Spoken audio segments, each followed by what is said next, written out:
একা হাতে ছোট মেয়েকে নিয়ে আমি যেভাবে সময়ের মধ্যে সমস্ত কাজ ও ঘরবাড়িগুলো গুছিয়ে পরিপাটি করে রাখি। Hello everyone, good morning. কেমন আছো তোমরা সবাই? শিউলি লাইফস্টাইল ব্লগে আর একটা নতুন ভিডিওতে তোমাদের অনেক অনেক স্বাগত জানাই। তো সকাল এখন বেজে গেছে 7টার। এখন তোমাদের সাথে নিয়ে ভিডিওটা শুরু করছি। আশা করি আজকের ভিডিওটা তোমাদের অনেক বেশি ভালো লাগবে। আর ভালো লাগলে প্লিজ থেকে যেও, প্রথম থেকে শেষ পর্যন্ত আমার ভিডিওটা দেখো এবং আমার পাশে থেকো। তো সকালবেলায় উঠেছি এই কিছুক্ষণ আগে, যেহেতু এখন সামার ভ্যাকেশন, মাম্মামের স্কুল ছুটি আছে। আর তার সঙ্গে কিন্তু হাজবেন্ডও অনেক সকালে বেরিয়ে গেছে। তো এখন বলতে পারো সকালবেলা আমি আর আমার মাম্মামি আছি। তো ও ঘুম থেকে উঠে গেছে, আসলে গরমের দিন তো তাই জন্য কিন্তু ও বেশিক্ষণ আর ঘুমোতে চায় না। আর আমিও আজকে একটু দেরি করে উঠলাম, তার কারণ হচ্ছে আজকে সেরকম চাপ নেই, মানে আমি আর মাম্মাম সারাদিন আছি, তো ওকে নিয়েই কাজবাজগুলো শুরু করতে হবে। আর এখন সামার ভ্যাকেশন মানে বেশ কদিন স্কুল ছুটি থাকবে। আর ছুটি থাকলে বুঝতেই পারছো স্কুলের কত হোমওয়ার্ক আছে, তার সঙ্গে কিন্তু সমস্ত পড়াশোনার ব্যাপারটাও আছে।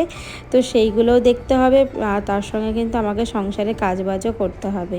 তো মাম্মামকে উঠিয়ে ফ্রেশ করতে দিয়ে আমি এদিকে কিন্তু বিছনাটা তুলে নিলাম আর জামা কাপড়গুলো গুছিয়ে তারপরে চলে আসলাম এই যে ঠাকুরের, মানে আমার গোপুসোনাকে ঘুম থেকে তুলে ওকে সেবা দিয়ে দিলাম। আজকে ওকে সেবা দিয়েছি গুড়ের বাতাসা, তো ওটা দিয়ে ওকে আজকে সেবা দিয়ে দিলাম। আর এখন যাব রান্নাঘরে। তো রান্নাঘরে চলে আসলাম। আজকে না ভেবেছি একটু রুটি তরকারি করব। তো রুটি তরকারির জন্য কিন্তু আমি একটু ভেন্ডি আর আলু কেটে নিয়েছি। এটা ডুমো ডুমো করে, এটা কিন্তু ভাজা করব না, একটু মাখা মাখা তরকারি করব আর তার সঙ্গে রুটি করব। তো হাজব্যান্ড বাড়িতে নেই, ভাবছিলাম যে রুটি করব না। তা ভাবলাম যে এদিকে সকালবেলা মাম্মামকে গরমে না দুধও দেবো না, কারণ দুধটা বেশি মানে খাওয়ানোটাও ঠিক না সকালে, যেহেতু একটু শরীরটা খারাপ করছে। তাই ভাবলাম যে আজকে আর দেবো না। প্রত্যেক দিন তো স্কুলে রুটিন থাকলে ওই যে দুধ, কর্নফ্লেক্স, না হলে দুধের সঙ্গে ওটস, এইগুলোই তো বেশি দেওয়া হয়। তা আজকে ভাবলাম যে না, আজকে একটু রুটি তরকারি করি। আর ভীষণ গরম বন্ধুরা বাইরে, তো প্রচণ্ড মেঘ করছে কিন্তু বৃষ্টি আর হচ্ছে না। এই জন্য মেঘলার জন্য না আরও বেশি, আকাশে এত মেঘলা, তার জন্য কিন্তু গরমটা বেশ গরম পড়েছে আর ভালোও লাগছে না। তো মাম্মামকে কিন্তু ফ্রেশ করিয়ে ওই ঘরে দিয়েছি, ওকে হারমোনিয়াম দিয়ে ওকে রেয়াজ করতে দিয়ে আমি এদিকে টিফিনটা করে নিচ্ছি। তারপরে ওর যখন খাওয়া হয়ে যাবে ওকে তখন হোমওয়ার্কগুলো করতে দেব। আসলে স্কুলে এত সামার ভ্যাকেশনের মানে হোমওয়ার্কগুলো দিয়েছে, সেগুলো কিন্তু শেষ করতে অনেকটাই টাফ। আর দুদিন পরে তো ও তো মামা বাড়িতে যাবে, তখন তো আরও সময় পাবে না। এই জন্য কিন্তু আমি বললাম যে যতটা পারো করে রাখো। আসলে করে রাখা তো ভালো, তাই না? আর দিদুন বাড়ি গেলে সেখানে তো আর পড়াশোনার তো মন বসবে না, আর ওখানে তো নিয়েও যেতে পারবে না। তাই ভাবলাম যে এই দুদিনের মধ্যে যতটা পারি ততটাই কমপ্লিট করে রেখে দেওয়ার। আর মাম্মামের যখন স্কুল থাকে তখন তো সকালবেলা হারমোনিয়ামটা নিয়ে বসতেই পারে না, তো বিকালবেলা বা সন্ধ্যাবেলায় বসে। আর যেদিন স্কুল থাকে না সেদিন হচ্ছে সকালবেলা করেই বসায়। এখন যেহেতু স্কুলে ছুটি আছে তাই জন্য এখন কিন্তু রোজ সকালবেলা করেই বসে। তো দেখো এদিকে ভেন্ডি আলুটা কেটে নিয়েছি, এর সঙ্গে কিন্তু একটু লঙ্কা, টমেটো, এগুলো কিন্তু একদম কেটে দিয়েছি। আর এইরকম করে না ভাজা করে তরকারি করতে দারুণ লাগে। তো আমি এদিকে ভাজাটা মানে ইন্ডাকশানে বসিয়ে দিয়ে তারপরে এদিকে আমি রুটিটা করে নিচ্ছি। মানে আমার আর মাম্মামের বলতে পারো 5টা মতো রুটি করব। তার মধ্যে আমি দুটো, মাম্মাম একটা, আর দুটো থাকবে, কারণ আমি একটু বেশি করে রাখি। অনেক সময় কি হয়, মাম্মাম মাঝে মধ্যে বলে যে মা আমার খিদা পেয়েছে, তখন কিন্তু আমি বাইরের কোনো খাবার দিই না।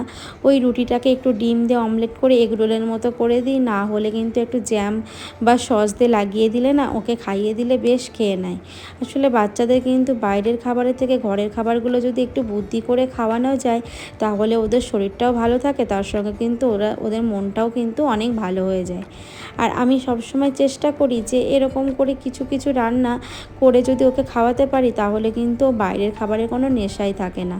তো আমি সবসময় চেষ্টা করি আমি ওকে কিন্তু সকাল থেকে রাত পর্যন্ত একদম মেনটেন করে ওকে টাইমের মধ্যে খাওয়ানো, ঘুম পাড়ানো সব কিছুই করার চেষ্টা করি, যাতে ওর শরীরটা ভালো থাকে। আসলে তো আমি তো মা, আমি তো সবসময় বুঝতে পারবো একটা সন্তান কখন কিভাবে কোন টাইমে ভালো থাকবে, সুস্থ থাকবে, কোন টাইমে খাওয়ালে ভালো হয়। তো সেইভাবে দেখি। তার সঙ্গে কিন্তু সংসারে কিন্তু একটা সংসারের কাজ কিন্তু কম নয়, সব দিকে কিন্তু একা হাতে সামলাতে হয়। আর হাজবেন্ড তো বাড়িতেই থাকে না, তার জন্য কিন্তু ওকে মানে আমার বাচ্চাকে সামলাতে কিন্তু আরও বেশি চাপের হয়ে যায়। তবুও কিন্তু মা হিসাবে যতটা পারি ততটাই কিন্তু করার চেষ্টা করি। আমি ভাবি যে মানে আমি সত্যি কি করতে পারছি কি পারছি না, এটা মাঝে মধ্যেই ভাবি। আর আমি কিন্তু সবসময় কিন্তু ওকে সবসময় ওকে কিন্তু ভালো রাখার চেষ্টা করি। তো দেখো এদিকে কিন্তু আমার এই যে রুটি করা হয়ে গেছে, আর রুটি করার পর বুঝতেই পারছো গ্যাসের ওখানে যে কি অবস্থা হয়, মানে যারা রুটি করো তারা জানবে, মানে প্রচণ্ড গ্যাসে পুরো নোংরা হয়ে যায়। তো সেটাই আমি ক্লিন করলাম, তার সঙ্গে বাসনগুলো একটু ধুয়ে নিলাম। আর এখন মাম্মামকে খেতে দেবো, আমিও খেয়ে নিয়ে না তারপরে দুপুরে রান্নাবান্নাগুলো করব। আর গরমকালে না বেশিও রান্না করতে ইচ্ছা করে না। আর যেহেতু ও পাশে বসে না থাকলে না, বাচ্চা মানুষ তো পড়ার দিকে তো মন বসে না, আর আমাকে পাশে বসে থাকতে হয়। এই জন্য কিন্তু তাড়াতাড়ি করে ঝটপট করে কিছুটা রান্না করে নিয়ে তারপরে কিন্তু আমি কাজগুলো শুরু করব। আর ওকে পাশে বসিয়ে না রাখলে না ও কিছুতেই করবে না, উঠে উঠে চলে আসে। তো যাই হোক, এদিকে আমার বাসনগুলো ধোয়া হয়ে গেছে আর ভাতটাও বসিয়ে দিলাম। আর আমার এই হাঁড়িটা দেখতে পাচ্ছ, এটা কিন্তু স্টিলের হাঁড়ি। এটা কিন্তু গ্যাসেও রান্না করা যায়, তার সঙ্গে কিন্তু ইন্ডাকশানেও করা যায়। আর ভীষণ ভালো আর তাড়াতাড়ি না ভাতও হয়ে যায়। আর আমার কিন্তু 10 মিনিটের মধ্যে ভাত কিন্তু রেডি হয়ে যায়। আর এইদিকে তারপরে ডালটা বসিয়ে দিয়েছি একদম গ্যাসে। আর এদিকে কিন্তু মুসুরির ডাল করব। আর আমার হাজব্যান্ড তো মুসুরির ডাল ছাড়া কিছু খেতেই চায় না। তো এইদিকে ভাত আর ডাল সিদ্ধ বসিয়ে এখন চলো আমি আর মাম্মাম দুজনে মিলে টিফিনটা করে নিই। তো একটা রসগোল্লা বার করলাম ফ্রিজ থেকে। আসলে আমার মাম্মাম মিষ্টি খেতে পছন্দ করে, তো রোজ দিন দিই না, ওই মাঝে মধ্যে। আর রুটি করলে দেখবে রুটির সঙ্গে একটু মিষ্টি খেতে দেখবে ভালোই লাগে। তো এখন দুজনে মিলে বসে বসে এখন খাচ্ছি। আর মাম্মাম কিছুতেই সবজি দিয়ে খেতে চায় না, ওকে কিন্তু একটু একটু করে শেখায় আমার সঙ্গে বসিয়ে। আর ও যখন খায় না তখন কিন্তু আমি কিন্তু একদম জোর জবস্তি করে কোনো কিছু বাহানা দেখিয়ে বা কিছু দেখিয়ে আমি কিন্তু ওকে খাইয়ে দিই, তখন ও খেয়ে নেয়। আর ও কিন্তু একটার বেশি রুটি খেতেই পারে না। আর দেখতে পাচ্ছ এখানে বসে কত অঙ্গি ভঙ্গি করছে। তো এরকম দুষ্টুমি করে সারা দিন চলতে থাকে। আর ওকে নিয়ে কিন্তু আমার কিন্তু দৌড়ানো কোনো শেষ নেই। এখন কিন্তু আস্তে আস্তে বড় হচ্ছে, কিন্তু দুষ্টুমিটা কিন্তু বেড়েই চলেছে। তবুও কিন্তু ওকে সঙ্গে নিয়ে কিন্তু সংসারের সমস্ত কাজ একা হাতে, ঘর দোর পুরো পরিষ্কার করা থেকে শুরু করে আমাকেই কিন্তু এইভাবেই কিন্তু সব কিছু গুছিয়ে রাখতে হয়। তো এদিকে ডালটা হয়ে গেছে, আর পেঁয়াজ ফোড়ন দিয়ে রসুন দিয়ে কিন্তু ডালটাও বসিয়ে দিলাম, সোমবারা দিয়ে দিলাম। আর তার সঙ্গে এখন করব বেগুন ভাজা, তার সঙ্গে করব পটল ভাজা। আর দেখতেই পারলে ভেন্ডি আলু তরকারিটা করেছিলাম, অনেকটা রয়ে গেছে। তো এইটাই হবে আজকে দুপুরে রান্না। তার সঙ্গে কিন্তু গরম গরম কিন্তু ডিমের অমলেটও করে নেব দুপুরে খাওয়ার সময়। তো এখন আর করব না, গরম গরমই দেখবে খেতে ভালো লাগে। আর এদিকে কিন্তু আমার পটল ভাজা বেগুন ভাজা কমপ্লিট। আর বন্ধুরা, গরমের মধ্যে আর কিছু কিন্তু বেশি রান্না করলাম না। আসলে প্রত্যেক দিন না মাছ বা কোনো কিছু হেভি খাবার খেতে ভালো লাগে না। তো মাঝে মধ্যে কিন্তু এরকম হালকা খাবারই খেতে কিন্তু দেখবে অনেক ভালো লাগে। এটা কিন্তু গরমের জন্য অনেক স্বাস্থ্যকর খাবার। আর কি বলো তো, মাঝে মধ্যে কিন্তু মাছ মাংস দেখবে এক নাগাড়ে কিন্তু খেতেও ভালো লাগে না। আর রাতে একটু গরম গরম ইচ্ছা আছে আলু সিদ্ধ করে নেব, ডাল যা আছে হয়ে যাবে আমাদের তিনজনার। তো এইভাবেই কিন্তু সব কিছু কিন্তু বাচ্চাকে সাথে করে নিয়েই কিন্তু সমস্ত কাজ আমাকে গুছিয়ে করতে হয়। আর তারপরে দেখো রান্না করেছি, অল্প রান্না করেছি তাতে কি আছে, কিন্তু যেভাবে তেল মানে ছিটকিয়ে গেছে সারা ওভেনে, সেইগুলো কিন্তু ক্লিন না করলে একদমই ভালো লাগে না। সমস্ত রান্নাঘরটা কিন্তু দেখো আমি এইভাবেই ক্লিন করে নিলাম। আর কি বলো তো, এই যে তেল চিটের ঘরটা না দেখবে রোজ যদি ক্লিন করো না, সেখানে কিন্তু পরিষ্কার করতে বেশি কষ্ট হয় না, অল্পতে হয়ে যায়। তাই জন্য আমি চেষ্টা করি যতবার রান্নাঘরে ঢুকি ততবারই কিন্তু রান্না করি, ততবার কিন্তু ক্লিনটা করে নিই। এতে কিন্তু আমার পরিশ্রমটাও কম হয়। তারপরে সোজা স্নান করে মানে একদম ঘরটার মধ্যে স্নান করে চলে আসলাম ছাদে। আর এখানে এসে দেখো ঠাকুরের বাসনগুলো মাজছি। আর আমার যেহেতু পিতলের বাসন, তো আমি সপ্তাহে 2 দিন থেকে 3 দিন চেষ্টা করি যে লেবু দিয়ে মাজার। আর আমার না ওই বাসন কালো হয়ে থাকে, একদমই ভালো লাগে না। আর ছাদে দেখতে পাচ্ছ হালকা রোদ, কিন্তু সেরকম রোদ নেই। কিন্তু তবুও বন্ধুরা এখানে বসে থাকতেই পারছি না, এত পরিমাণে ছাদে গরম। আর তার সঙ্গে রোদ্দুর নেই, তার সঙ্গে কিন্তু রোদ্দুরে অনেকটাই তাপ আছে। তো আমি পুরো ঘেমে স্নান হয়ে গেছি। আর এত পরিমাণে ঘেমে গেছি যে আমাকে স্নান করে উঠেও মনে হচ্ছে আর একবার স্নান করতে হবে। তো আমি কিন্তু নিচে গিয়ে কিন্তু নাইটিটা আগে চেঞ্জ করে নিয়ে তারপরে পুজোটা দেব, কারণ না পুরো স্নান হয়ে গেছে আর আমি চেষ্টা করছি তাড়াতাড়ি করে বাসন মাজায়। আসলে যতই কষ্ট হোক না কেন সময়ের মধ্যে কিন্তু কাজগুলো আমি এইভাবেই গুছিয়ে নিই।